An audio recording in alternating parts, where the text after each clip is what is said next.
Hey, what's up? Tristan from Huge Menace here. Welcome to part 9 of the ND add-on deep dive series. In this video, we'll cover the shading operators. Shading plays a massive part in your model's final look and feel. It can be the difference between a final render or a game asset looking like $1,000,000 or a turd. Shading is a complex subject. We won't cover it in depth in this video. However, there are tricks and processes to be aware of when modeling non-destructively to get the best results. We'll certainly cover all of this in more focused and dedicated videos. In this video, however, we'll cover only ND's operators regarding general shading management. Let's get started.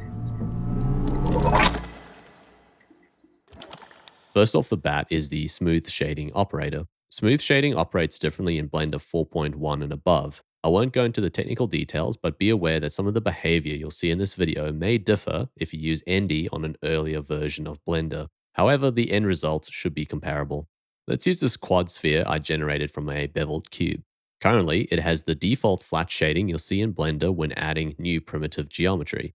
If we wanted to shade this object smoothly, we could right-click on it and select Shade Smooth. The only issue is that every face and edge will be marked as smooth, therefore reducing the number of segments until we get a shape like this diamond will look wrong. If I right-click on the shape and select Shade Flat, we will have a more pleasing result.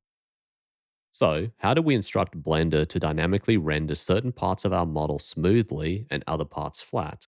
Well, in Blender 4.1, we use the new Smooth by Angle modifier. In versions before 4.1, we'd use Auto Smoothing, which can be found under the Object Data Properties.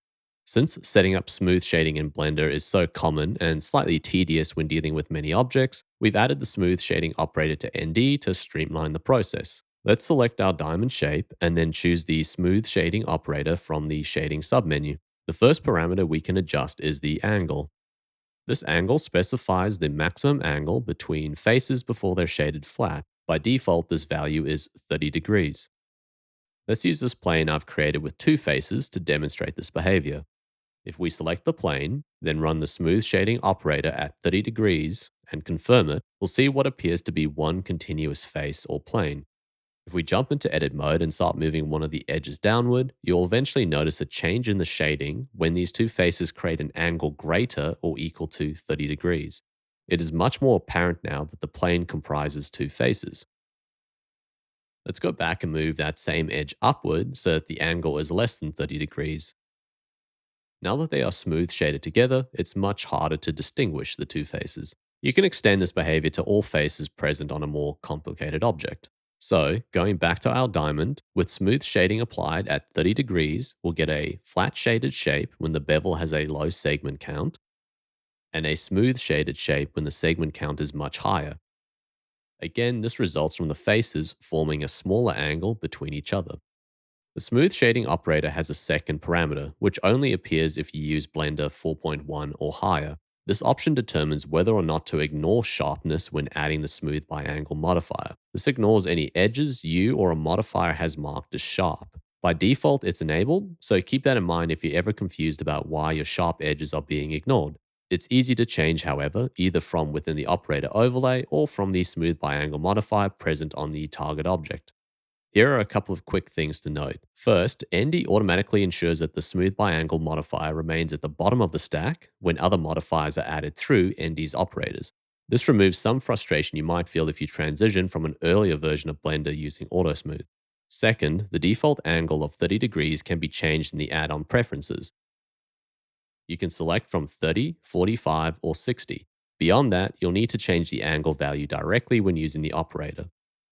Third, you can execute the smooth shading operator on multiple objects at the same time, but just be careful because ND will not revert the smoothing settings on those objects if you decide to cancel the operator midway. This limitation will likely be updated in a future version. Okay, let's move on to the next operator, weighted normals. For this, I'll use a cube I've cut a notch out of using a boolean and then followed by a bevel. As you probably have already noticed, shading issues are present on the object's more prominent faces. We can exaggerate this further by using a highly reflective matte cap. To help solve this issue, let's select the object and then choose weighted normals. You can immediately see a massive improvement.